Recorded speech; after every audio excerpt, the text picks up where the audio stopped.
The Pentagon Corporation was no ordinary company. From the outside, it looked like a gleaming tower of glass and steel, but on the inside, billions shifted hands daily. Secrets changed destinies, and power was a true currency. 3 people rose into its heart. Rufus, a young black man in his early 30s with a round face, had come from nothing, the son of a factory worker and a nurse. He fought through prejudice, poverty, and rejection to earn his place. His mind was sharp, his integrity sharper. He was not afraid to ask questions no one dared to ask, and that made him both admired and feared. Mrs. Stone, a stern white woman in her 40s, was ice in human form. Ambition carved her every feature. She had climbed the ladder with ruthless precision, destroying rivals one by one. To her, Rufus was not just a nuisance. He was a threat to everything she had built. Mr. Bricks, the chairman, was a white man of 45, tall, broad, commanding. He was a man who loved results. He didn't care about race or gender. What mattered was who delivered, but his flaw was blindness to malice. He saw Mrs. Stone's loyalty, but not her venom. He saw Rufus's brilliance, but not his enemies. He believed the Pentagon was his kingdom, but in truth, it was a battleground. And so, when Rufus entered as a data strategist, Mrs. Stone sharpened her knives.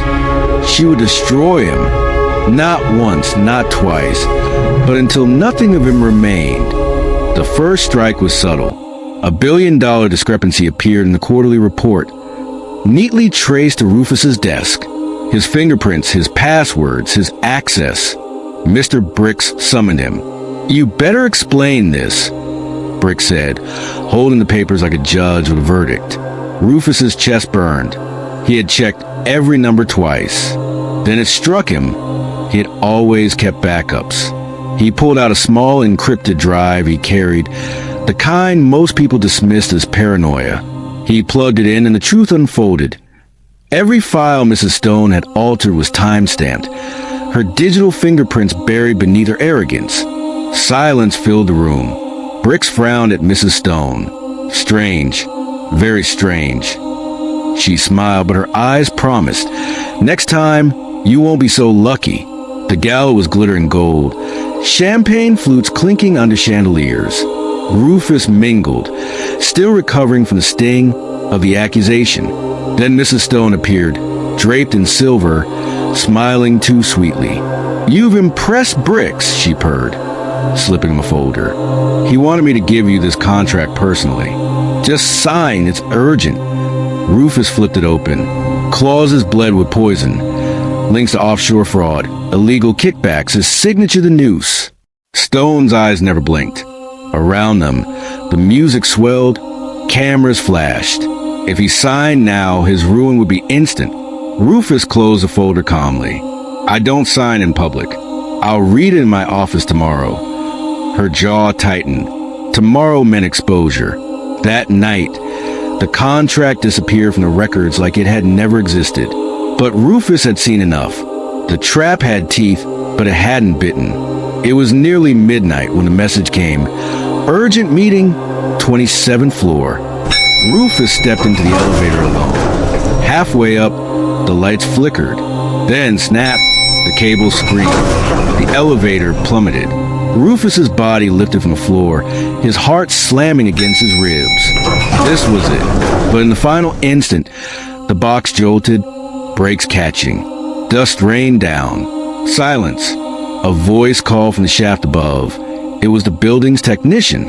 The same man Rufus had once defended when Mrs. Stone tried to have him fired for incompetence. "Someone cut the safety," the technician whispered, "but I installed backups, just in case." Rufus crawled out, shaking. He had brushed death, and Mrs. Stone knew it. Whispers spread like wildfire. Rufus was sleeping with interns. HR meetings followed. Colleagues avoided him. The shame was meant to break him, to tarnish his reputation beyond repair. But Rufus had one weapon Mrs. Stone underestimated: patience. He kept his head down, his record spotless, his work flawless. When HR dug deeper, they found every intern offended him, praising his mentorship and professionalism. The rumor collapsed, and in its ashes, suspicion turned on Mrs. Stone herself. Bricks said nothing, but his eyes lingered on her longer now.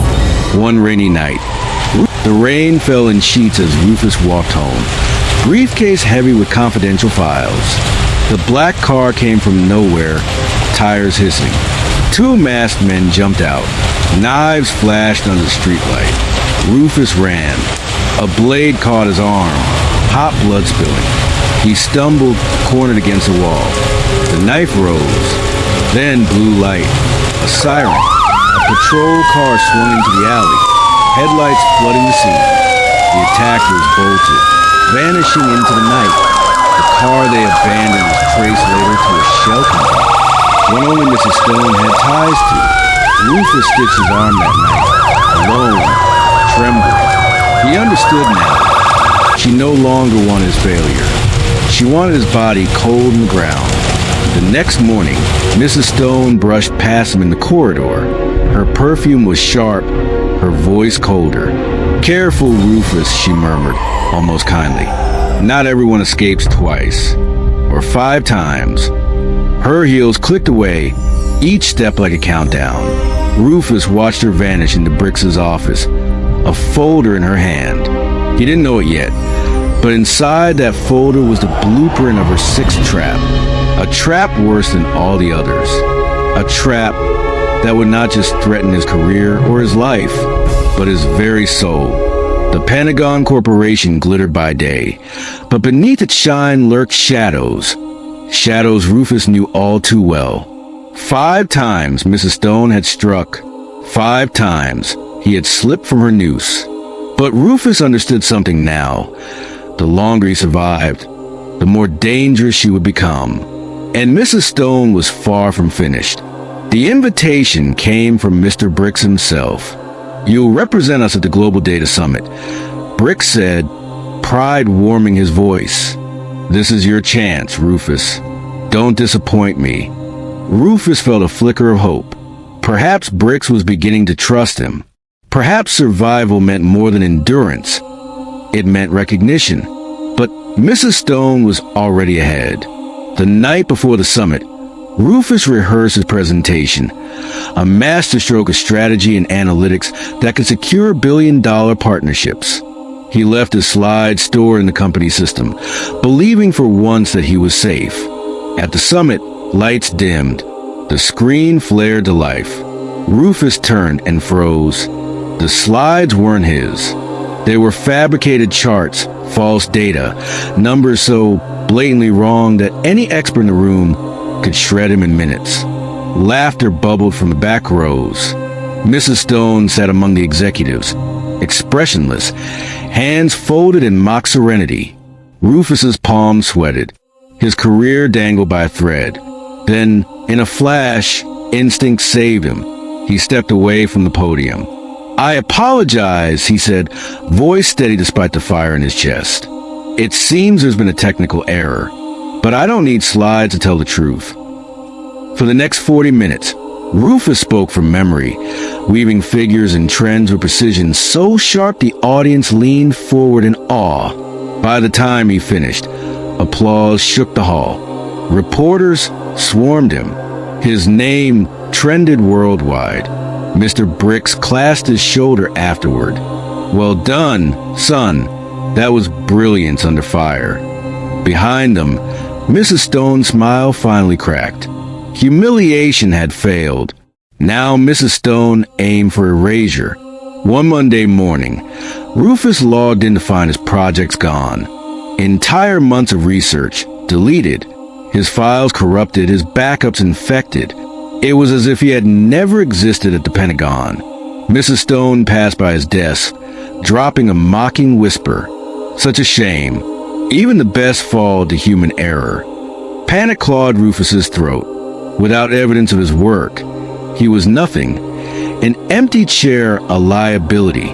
But what Stone never knew was Rufus's habit of double-blind archiving. He had stored mirror copies of his work, encrypted and hidden in a private cloud service only he could access. Within hours, Rufus restored every file, every dataset, every report. When Mr. Bricks arrived demanding answers for the system failure, Rufus presented his work intact, while Stone's sabotage left no trace but suspicion. For the first time, Bricks studied Mrs. Stone with narrowed eyes, as though weighing a silent question. By now, Mrs. Stone's patience had turned into venom. She wanted Rufus destroyed not just at work, but as a man. It was dawn when the police stormed his apartment, guns drawn, warrant in hand, drugs, illegal weapons, evidence discovered under his bed. Handcuffed, Rufus's world collapsed. Neighbors stared as he was shoved into the back of a cruiser. His name would be dragged through mud, his reputation obliterated, his freedom gone. At the station, the interrogator slammed down photos. "We have enough to bury you for life." Rufus closed his eyes. He knew whose hand was behind this. Stone had moved from corporate games to outright destruction. But fate had one more card. His lawyer arrived, panting, eyes blazing. It was the same lawyer Rufus had once defended years ago, offering him help when no one else would. And now, that favor was returned tenfold. The lawyer tore through the case, exposing the evidence as freshly planted. The serial numbers traced to one of Mrs. Stone's shell companies. Within hours, Rufus walked free. Charges dropped, the officers disciplined. Mrs. Stone's attempt had backfired. But the damage was clear. She no longer wanted him shamed. She wanted him gone, permanently. The invitation was handwritten. "Rufus, meet me on the rooftop tonight. Alone, for peace." MS.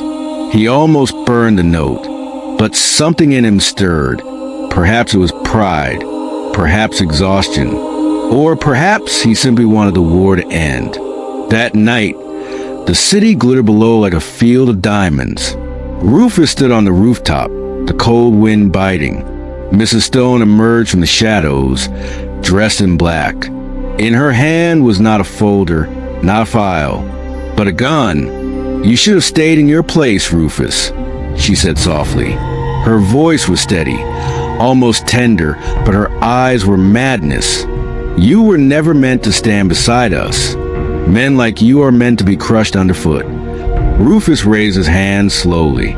His heart thundered. This was it, the final trap. And this time, no backups, no files, no archives could save him. "Go on," she whispered, finger tightening on the trigger. "Beg." But Rufus did not beg. Instead, he looked past her shoulder. "Mr. Bricks," he said. Mrs. Stone froze. For the first time, uncertainty flickered in her eyes. From the stairwell, guards stormed out, guns drawn. And behind them came Bricks himself, face pale with fury. "You think I'm blind, Stone?" Bricks roared. Every report, every lie, every trap. He recorded them all. "Do you know what's been streaming live to the board this whole time?" Stone's hand trembled. The gun slipped from her grasp, clattering on the rooftop tiles. Guards swarmed her, wrenching her arms behind her back. Rufus staggered, chest heaving, eyes locked on her face. "Even in chains," she sneered. "You think you've won? This place eats men like you. Bricks won't protect you forever." But Bricks turned, his voice heavy with something between regret and respect. "Son, you've done more than survive. You've shown me the rot in my house. From today, you're no longer a pawn. You're my right hand." Rufus said nothing. He only watched as Mrs. Stone was dragged away, her heels scraping like claws against stone. The Pentagon glittered again at dawn, the storm passing. 9 traps, 9 escapes, and a man still standing, scarred but unbroken. Rufus knew Mrs. Stone was gone, but enemies like her never truly disappeared. In a world built on greed and power, survival was not a victory. It was a delay. But for now, he had survived the impossible 9 times. And maybe, just maybe, he had a 10th life waiting. If this story kept you on the edge of your seat, don't just stop here. Be part of the journey. Smash that like button to support more thrilling stories like this. Drop a comment below. What was your favorite trap Rufus escaped? And what do you think happens next? Share this story with friends who love suspense and survival tales. And most importantly, subscribe to the channel so you never miss the next mind-blowing chapter. Your support keeps these stories alive. Let's grow this community of thrill seekers together.